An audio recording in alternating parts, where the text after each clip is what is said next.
Coming up on the show, India's Prime Minister Narendra Modi has touched down in Israel on a 2-day state visit that is already turning heads. $8.6 billion in deals are on the table and the region is on edge amid fears of a US strike on Iran. We'll analyze why a leader known for playing it safe, Modi, has chosen such a complicated moment to visit Tel Aviv. Also on the show, US President Donald Trump delivered the longest State of the Union address in recorded history last night, strongly defending his record on tariffs, immigration and Iran. That's not all. South Asia's cricket giants, India, Pakistan, Sri Lanka are all staring at elimination in the Cricket World Cup, ironically hosted in South Asia itself. Hello and welcome everyone. My name is Sahil Murli Meghani and we'll get you all of that and much more in this power-packed edition of the South Era Report.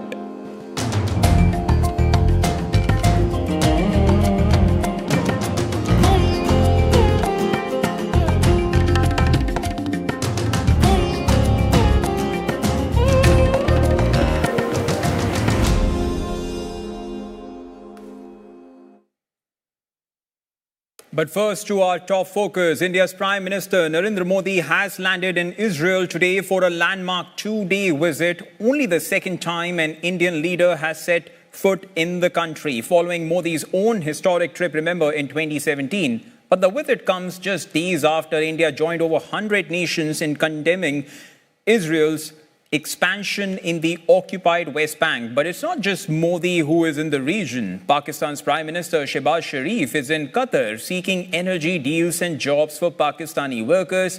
But Qatar and Israel aren't the only two countries these two leaders have visited recently. Both Modi and Sharif have been on an active outreach campaign. Let's break it down for our viewers. To my right, you will see where all Pakistan's Prime Minister has been and will visit soon. To my left, you will have Indian Prime Minister's recent and future visits. First up, Shehbaz Sharif is in Doha, where the agenda includes trade, investment and defense relations. Narendra Modi, meanwhile, in Israel, will focus on cooperation in technology, innovation and artificial intelligence. Last week, Prime Minister Sharif flew to the United States to attend a Board of Peace meeting. He used the opportunity to hold talks with the United States on energy, minerals and counter-terrorism cooperation between Pakistan and the United States. Whereas Prime Minister Modi spent much of the last week hosting world leaders, including French President Macron and the Abu Dhabi Crown Prince. The focus was, of course, on projecting India as a global leader in artificial intelligence. Looking ahead now, Shehbaz Sharif is set to visit Moscow from March 2nd. Talks there will focus on energy, trade and broader cooperation, economic cooperation. Narendra Modi is expected to host Canadian Prime Minister Mark Carney in the first week of March. On the agenda will be resetting relations between the two countries, which became strained under the previous administration. And as far as the Middle East is concerned, the stakes are very high for both Sharif and Modi. And by high, I mean this high. For Pakistan, total trade with Gulf countries is estimated at about 22 to 24 billion US dollars, which accounts for roughly 15 to 18% of the country's trade total. For India, that figure is estimated to be a mammoth 178 billion US dollars, about 15 to 20% of India's total trade. Now you understand why what is happening today, both in Qatar and Israel, is significant. And to get more perspective on Modi's visit to Israel, take a look at this explainer filed by South Era Network's Muna Khan. He's landed, and the world is watching. Indian Prime Minister Narendra Modi returns to Israel for only the second time, but he returns to a region and a world transformed. The stakes are staggering. On the table, $8.6 billion in deals. Defense and AI are front and center. This isn't just about hardware, it's about geography. The India, Middle East, Europe economic corridor is back in play, and Israel is a pivotal gateway. But the red carpet is rolled out over a landscape of extreme complexity. With the Gaza death toll surpassing 70,000, international condemnation is at a fever pitch. While Western leaders have been frequent visitors since October 7th, very few from the global South have stepped onto this stage. The timing is critical. Following last May's conflict with Pakistan, where Islamabad used Chinese hardware and Delhi leaned on Israeli systems, this visit is about ensuring India never loses its technical edge. It is a massive gamble, with a potential U.S. strike on Iran looming and opposition lawmakers threatening to boycott his address. Modi is making a very public bet on an embattled ally. In a region already on fire, New Delhi has decided the rewards of this friendship are worth the heat. And it's a fast developing story. And joining us now to unpack the strategic implications of that visit is Ajay Shukla. He's a retired Indian Army officer, columnist, and defense and foreign policy analyst. Ajay, thank you so much for being with us. Prime Minister Narendra Modi arrives in Israel carrying major economic incentives, but also political risk. From your perspective, is this trip primarily about defense cooperation, or is it about positioning India more boldly on the global stage? Well, first of all, it has to be sort of set in the context of the overall relationships in the region. And India, when seen in the context of its employment of people by the millions, literally, in the West Asian countries, a lot of the economy and construction work and so on being run there by Indians. You see the sort of the great advantage that India gains by inward remittances of salaries by these people who are working in the West Asian countries, and that has to be seen against the Israel relationship, which is equally strategic in its content. A lot of Israeli weaponry is absorbed by India. Over the last 4 or 5 years, Israel has been the world's largest supplier of weaponry to India. And the two countries are now in a sort of strategic relationship where they are working jointly to develop weapon systems, air defense systems, and so on. So you have the West Asian employment generation factory on the one hand, you have the Israeli strategic relationship on the other, and including weapons production. When you join the two of them together, you find that India has a compelling case for servicing both relationships, and that's what it's been doing for the past several years. That's very interesting, because my next question is about the Indian side's calculation. Modi is the only prime minister to visit Israel, as you know, and today he's visiting it for the second time. He's doing it, but also at a very extraordinarily sensitive moment. An active ICC arrest warrant against Netanyahu, rising US tensions. So in your assessment, what is India's core strategic calculus in going ahead with this visit right now? The core strategic calculus is, as I just mentioned, the need to service both the relationships, the Israeli relationship as well as the relationship with Gulf countries. India has a sort of a local Muslim population residing in the country of close on 17% of the country's total population. And that comes to about 200 million people.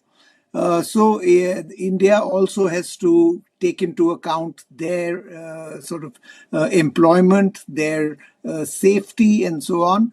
And that's the reason why, you find that even when the entire world is condemning Israel, you find India sort of somewhat muted in its condemnation.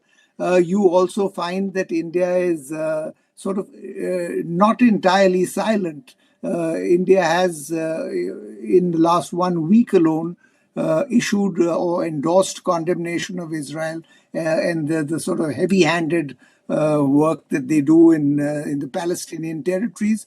So India, you will find, and I dare say you would continue to find the same pattern, has a mixture of criticizing Israel, at the same time placating Israel to some extent, This is basically the sort of juggling act that Indian foreign policy mandarins are going to be doing and will most likely continue.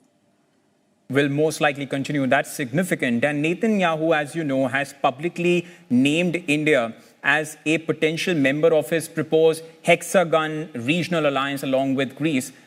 India still hasn't endorsed it, just for facts. But how much do you think of a bind does it put New Delhi in?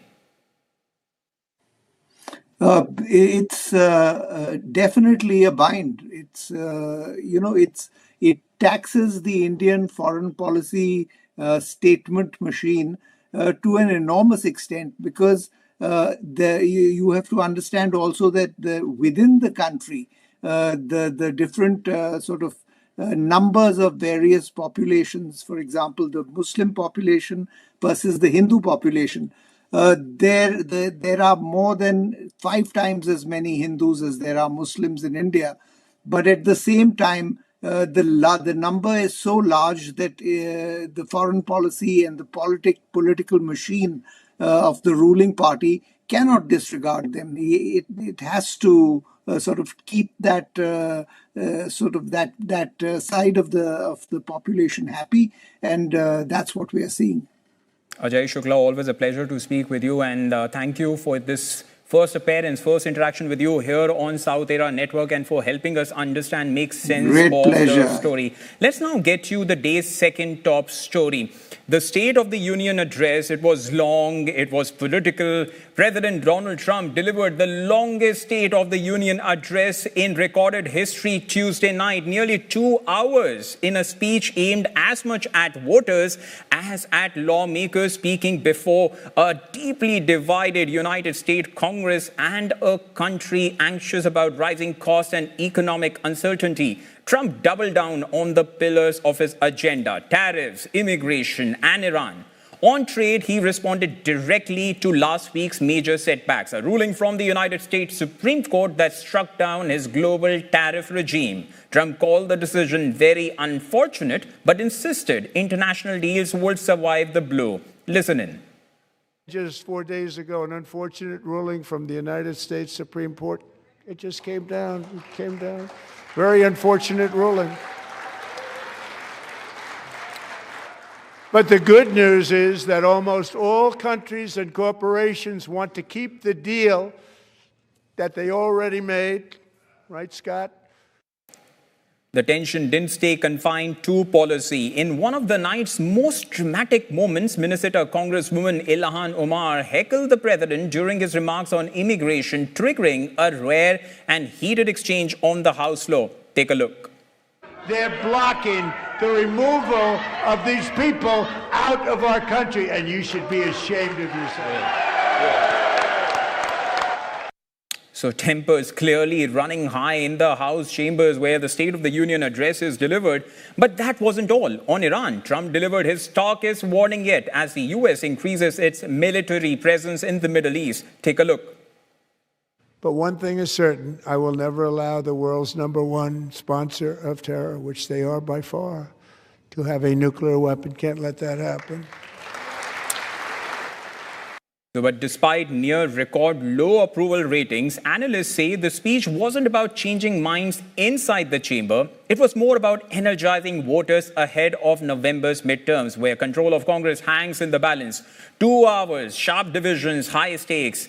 And while Washington braces for a heated campaign season, the tension President Donald Trump highlighted there overseas is no longer just a rhetoric, because tonight we are following major developments out of Iran, where a second wave of protests also broke out inside the country this week as the death toll from the government's crackdown on January's demonstrations climbs past 7,000. According to human rights activists, the US and Iran are due to hold a third round of nuclear talks in Geneva tomorrow, with both sides describing previous discussions as producing encouraging signals. But the backdrop remains tense. The US has positioned military forces across the Middle East capable of launching multiple waves of strikes on Iran, while Iran has warned that any US attack, including limited strikes, would be considered an act of aggression and would be met with a forceful response. All right, staying with the United States, where new scrutiny tonight for Microsoft co-founder Bill Gates. He has apologized to staff at his foundation over his past association with convicted sex offender Jeffrey Epstein. You can see his statement running on your screens above.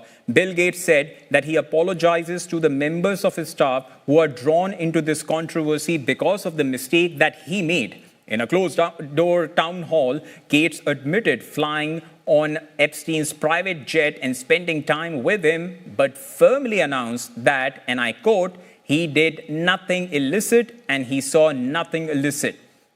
Gates further clarified that he never spent any time with victims and the women around him.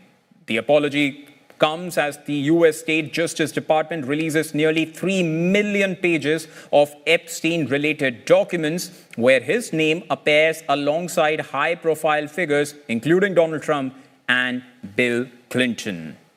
From the United States, let's take you to Spain, where the parliament has narrowly voted a bill that would have banned the burqa and niqab in public spaces. But the margin was tight and the debate is far from settled.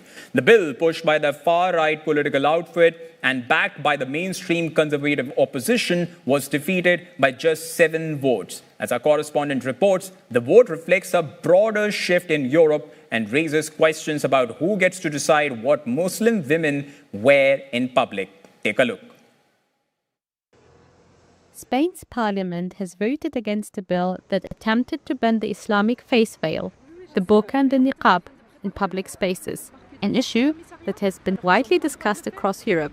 The bill was brought forward by the far-right Vox party and backed by Spain's mainstream conservative opposition, the People's Party. It was defeated by 177 votes to 170. It was a narrow margin, but the debate is still not over. The bill sought a complete ban on face-covering garments in all public spaces and privately owned venues open to the public. It proposed administrative fines ranging from 600 to 30,000 euros for women found in violation and criminal sentences of up to 3 years for anyone found to have coerced a woman into wearing such a garment. Supporters framed it as a matter of security and gender equality. Spain would not be the first country in Europe to ban Muslim face veils. France introduced a ban on full face coverings in 2010, followed in various forms by Belgium, Austria, Denmark, and the Netherlands. The trend is clear. What is less clear is whether the stated justifications hold up to scrutiny. In 2013, the country's Supreme Court struck down a local burqa ban introduced by the city of Lleida. The court argued that an outright ban would not help women to integrate into Spanish society. Now, let's have a look at the origins of this week's bill. Vox warns of mass immigration from countries with strong Islamist influence and the dangerous normalization of people, in its words, circulating with their faces covered. The People's Party, Spain's traditional center-right force, has historically maintained distance from Vox on culturally sensitive issues, but that distance narrowed significantly this week. What is notable is that political competition in Spain has shifted from a debate about whether to restrict the burqa to a competition over who can do so most decisively and first. For audiences in South Asia and for diaspora communities, this debate carries a particular weight. Faith, family, personal choice, and social pressure coexist in ways that resist the binary framing dominating European legislatures. What is largely absent from these parliamentary debates are the voices of the women most directly affected. The immediate outcome in Spain is a defeat for the ban, but not a resolution of the underlying question. It's important to discuss that story in detail, and that is why we are going straight to freelance journalist Alfonso Beato. My first question to you, Alfonso, is that if the stated aim of these bans is to protect Muslim women, why aren't they being asked? Well, there is not really many women wearing a niqab or burqa in Spain today. You may see it in a few neighborhoods with a larger Muslim community, But the extreme right party, Vox, has chosen this topic because it creates strong emotions, even it is affect a few people. The decision is a reason to create this identity debate. Is because the socialist government approved a plan to legalize 500,000 migrants who are already in the country. So the extreme right party has chosen this topic because it creates strong emotion. And it helps them to push identity debates. I think this is the real that's why they push this ban. But the parliament rejected. So. But Spain's Supreme Court ruled against a local burqa ban back in 2013, arguing it would isolate women rather than integrate them. That judgment hasn't changed. So what has? Well, it's not really an issue that worries the people on the street because for Spanish society, this is not a real issue. Of course, if you see a woman wearing a burqa, it can have a strong impact because it is not common in Spain. But beyond that, most Spaniards do not see this as a serious concern. In terms of security, that is what worries because you're hiding your face.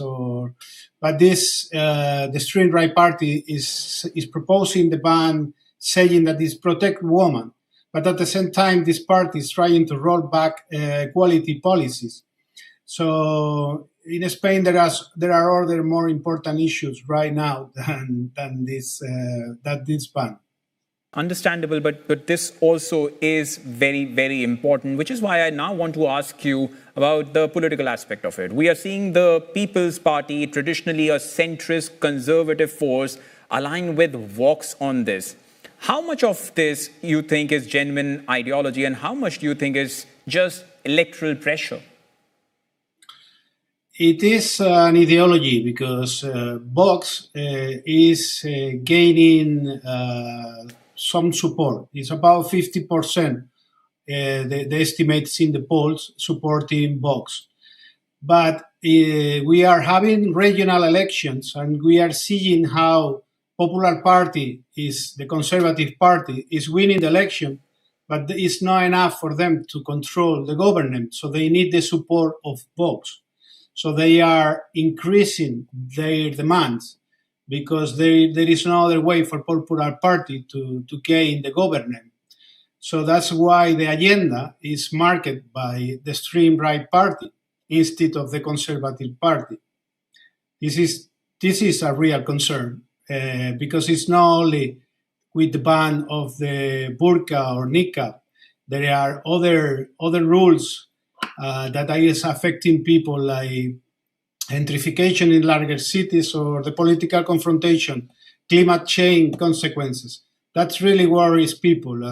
They are against to rule against climate change or equality rules with women. So this is the real issues right now. But yes, of course, the Popular Party is conceding to the extreme right party what they are demanding. Yes, you're right. The larger issue is about the ideology. We need a world which is more inclusive. Thank you so much, Alfonso, for helping us make sense of that story and joining from Spain. Now, time for a very important and sensitive story. From the forest of Sri Lanka to the heart of South Asia, wild elephants, a cornerstone of the region's ecosystems and cultural heritage, are vanishing at an alarming rate. Experts warn that their loss could trigger devastating ripple effects for both nature and the communities that depend on it. South Asia Network's Leticia Castro tells us more about the unfolding crisis. Today, we need to talk about an urgent and sometimes overlooked story from South Asia: the rise in wild elephant mortality in Sri Lanka. So in recent years, they have reported hundreds of elephant deaths annually, making it home to the highest elephant mortality rate in the region. The deaths are not only a conservation crisis, they impact tourism, local livelihoods, and how the world perceives human wildlife. According to official data from the Department of Wildlife Conservation, nearly 400 elephants have died in 2025 alone, and similar numbers were recorded in 2024. In 2023, the annual toll reached about 488 elephant deaths, making it one of the worst years on record. So over the past decade, thousands of elephants have perished in Sri Lanka, mostly due to human-elephant conflict. Elephants have been killed by gunshot wounds, electrocution, train collisions, improvised explosive devices, hidden in food, also known as hakapatas, and of course, poisoning, as well as other traffic accidents. So what is a human-elephant conflict, or HEC? It's a term used to describe the deadly clashes between wild elephants and rural communities. As human populations expand, well, elephants start to lose that forest habitat and migration corridors. Elephants stray into farmland in search of food and water, destroying crops and property. Farmers and villagers sometimes respond with violence to protect their livelihoods. This is not just about elephants versus humans. It's about land use, resource scarcity, and climate-driven stress on both wildlife and people. The mass deaths reflect a broader concern: the well-being of Sri Lanka's wild elephants. Elephants are actually intelligent beings, socially complex. They're animals with long family bonds, so when adults are killed, calves are left vulnerable. Some elephants suffer painful injuries, and before dying of infection or starvation, especially when trapped by jaw explosives or electric fences, this kind of human-wildlife interaction has long-term consequences for the elephant populations and for the ecosystem and the services they provide. Sri Lanka is known globally for its wildlife, majestic leopards, an array of birds, and of course, the wild elephants that we are talking about. So these encounters with these animals are a signature attraction for international visitors and a key part of safari and nature-based tourism. But the rising death toll could undermine tourism confidence and branding travelers who come to see elephants in their natural habitat, and they may be discouraged by the crisis reported. And of course, tour operators faced increasing pressure to ensure safe, ethical experiences for the guests. At the same time, local communities who depend on tourism for their livelihoods, well, from guides to guest houses to the owners of these, they feel the impact when the country's wildlife is suffering and the brand is associated with crisis rather than conservation. This elephant crisis in Sri Lanka resonates across South Asia, and with South Asians living abroad, elephants hold cultural and symbolic importance in many parts of the region, including in festivals and religious life. When reports emerge of elephants being harmed or killed in conflict, especially with humans, it stirs emotional responses and activism from the diaspora for communities with roots in Sri Lanka. The crisis, it's not just conservation, like we mentioned. It's not just an issue with that, but a matter of identity and ethical responsibility. This global attention can help draw resources and advocacy to conservation efforts, but it also shines a light on policy failures and the challenges of balancing development with wildlife protection. So what are the possible solutions? Experts and conservationists say there is no simple fix, unfortunately, but key measures could include restoring elephant corridors to allow safe migration, improving early warning systems for communities, educating farmers and villagers on non-lethal ways to protect their crops, investing in ecological research to understand elephant behavior, and funding wildlife personnel as well as rescue services, managing water and food resources to reduce elephants' needs to stray into farmland, climate adaptation measures to counter drought and habitat loss. So regional cooperation with India and other South Asian nations could also support larger habitat conservation plans. And this is definitely key for dealing with this terrible situation. The rising elephant death toll in Sri Lanka is a multifaceted crisis, at once a conservational emergency, a human-wildlife conflict, an economic challenge for tourism, and a story that resonates across the entire region and among its global diaspora.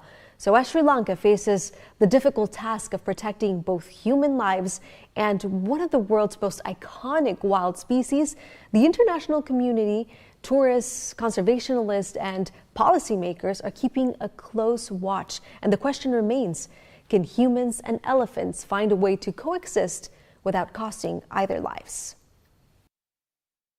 All right, that's a very, very worrying report filed by my colleague Leticia Castro. It's important that we balance environment with construction, because there are not only human fatalities which are happening here, but elephants are also dying, and they are dying at a very, very alarming rate.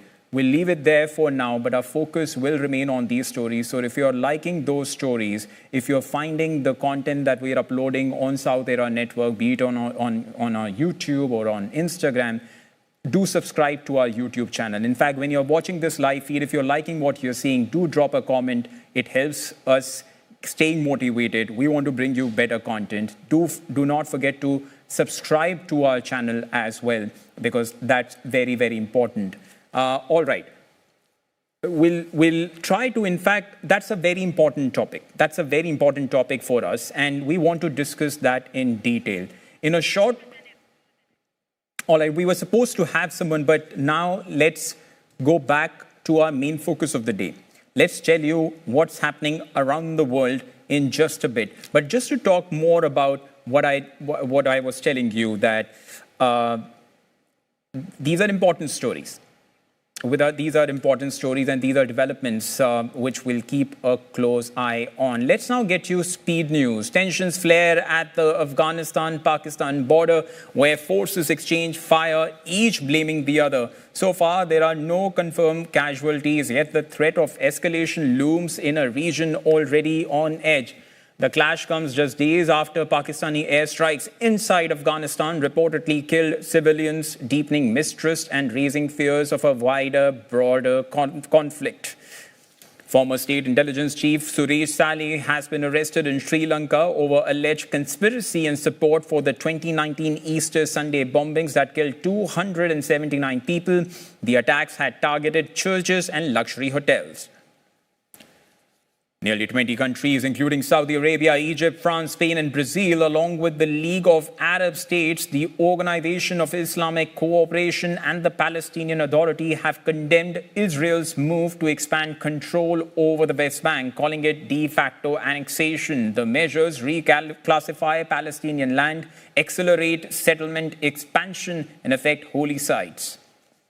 All right, time now for a South Era Network special report. India is reporting a sharp rise in women joining the workforce, with official data showing participation climbing across several states. But economists are questioning whether the increase reflects real job creation or changes in how work is being measured. New analysis suggests much of the growth may be concentrated in informal or unpaid roles. Here's a closer look at what the numbers actually show in this detailed report by our North America correspondent, Michael Shaguri. Are Indian women entering the workforce in record numbers? Or are the headlines overstating what's really happening? Recent reports highlight sharp gains in female labor force participation. An MSN-cited report says Uttar Pradesh saw participation rise from about 14% to 36% in 6 years. Nationally, India's official Periodic Labor Force Survey, the PLFS, shows women's participation climbing steadily in recent years. On paper, that's a significant shift. But several economists dispute the narrative. Analyses from Ashoka University's Center for Economic Data and Analysis argue the rise is closely tied to an increase in women classified as self-employed. According to CEDA, much of that growth is concentrated in unpaid family work and small-scale agriculture. That raises a critical question. Are more women entering stable, wage-paying jobs, or being counted differently within household-based work? Reuters has also reported that top independent economists question the reliability of India's official employment data, arguing that outdated definitions of what constitutes a job in a country of more than 1.4 billion people are distorting the true scale of unemployment and underemployment. At the same time, Reuters notes that India remains well below most G20 countries in female workforce participation. Goldman Sachs estimates that closing India's gender employment gap could meaningfully boost GDP, which underscores how large that gap still is. So, is the rise real? Yes, participation rates have increased according to official data, but the quality, stability, and earning power of that work remain under scrutiny. The numbers are moving. Whether that signals durable economic empowerment is still an open question. The real test will be whether more women move into formal, higher productivity jobs in the years ahead. Just a short while back, we showed you a report by my colleague Leticia Castro about how elephant deaths in Sri Lanka are increasing at an alarming rate. Now, to discuss that further, we are being joined by Prithviraj Fernando. He's a scientist and chairperson at the Center for Conservation and Research in Sri Lanka. My first question to you is, the deaths span a wide range of causes: gunshots, poison, illegal electric fences, trafficking. What does this tell us about the real nature of the conflict? Well, what really happens is that when you cultivate in areas with elephants, they'll come and raid the crops. So then the farmers try to defend their crops from elephants, and that's why they resort to all these methods of harming elephants.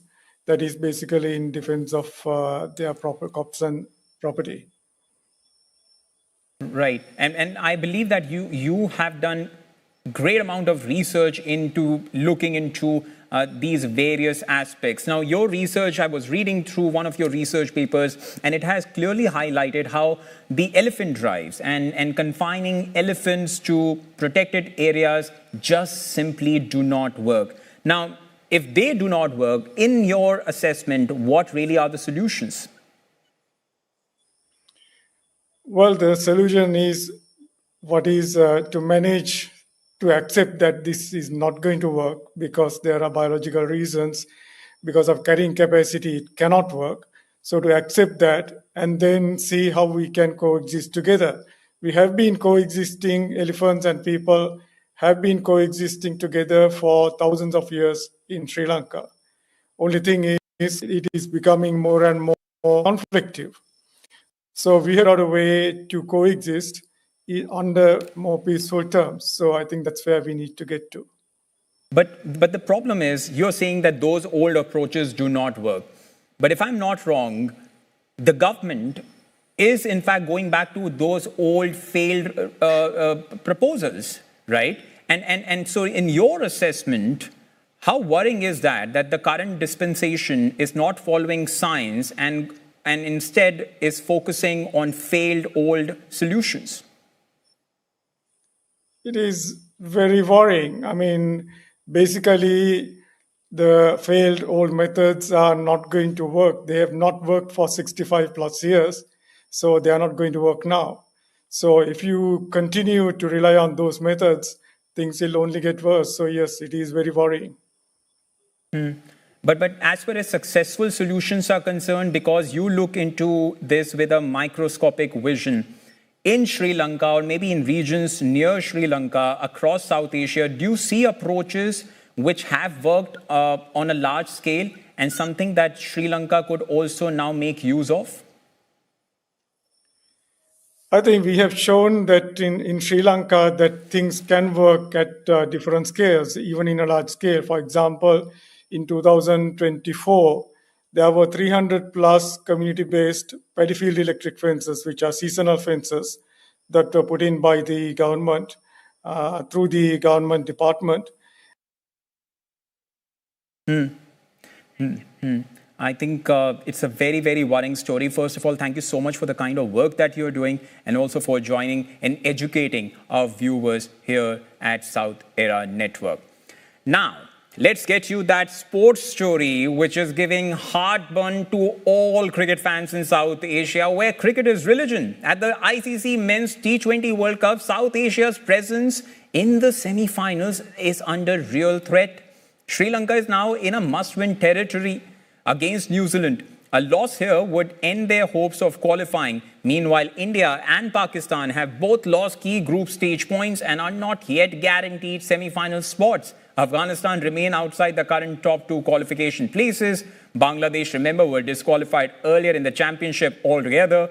With only the top two teams from each group advancing, the numbers show a genuine possibility that South Asia could have limited representation or even miss out entirely in the final four.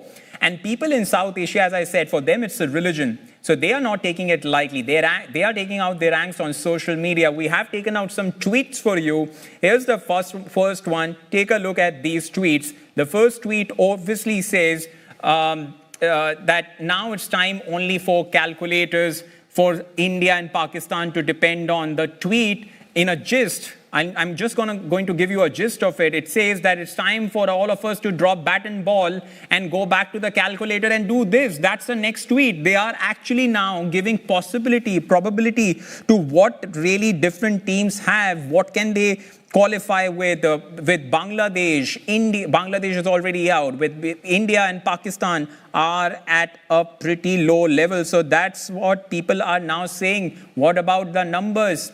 We do not have the numbers. So let's now, in fact, show you the next tweet. These were, of course, on the funny side, but the next tweet that I want to show you, viewers, is very, very concerning. It talks about how family members of cricketers are receiving death threats and other types of threats as well. This just goes on to show you that how boundaries are breached when it comes to privacy of cricket players and their families.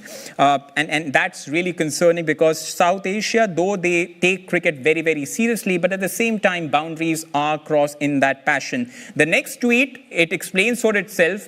It's from a sports fan in Pakistan, and he's saying that Pakistan fans be like, they're pulling out their hair and they are extremely frustrated. It's time to put out the next tweet, which is by former Indian cricketer Wasim Jafar, in which he has put out a meme, a very famous meme from an Indian Bollywood movie, in which I'll loosely translate to our viewers who do not understand Hindi, in which he's saying that Indian, Pakistani and Sri Lankan fans are now like this meme. And what is that meme? In that meme, the characters of the movie have lost everything that they had, and they are now telling each other that we are nothing but losers. And that's exactly the kind of sentiment that we are picking up through these tweets from the cricket fans in India, Pakistan, Sri Lanka, and whole of South Asia. Time for our next tweet, which is the classic Spider-Man meme. And this sports fan, Mirchi Masala from Pakistan, is saying, Pakistani team be like, who is the villain of the match? Who made us lose today? And as you can make out, they are trading blames. Agha is blaming Shaheen. Shaheen is blaming Babar. Babar is then blaming Agha back.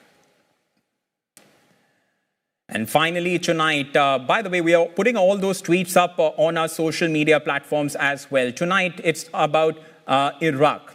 Let's now show you another important stories. The skies above Basra have become a racetrack. Hundreds of homing pigeons were released at dawn for a grueling 450-kilometer race soaring across desert with no GPS, no coach, and no complaints. The winning bird touched down in Najaf hours later, claiming the top prize and probably a very long nap.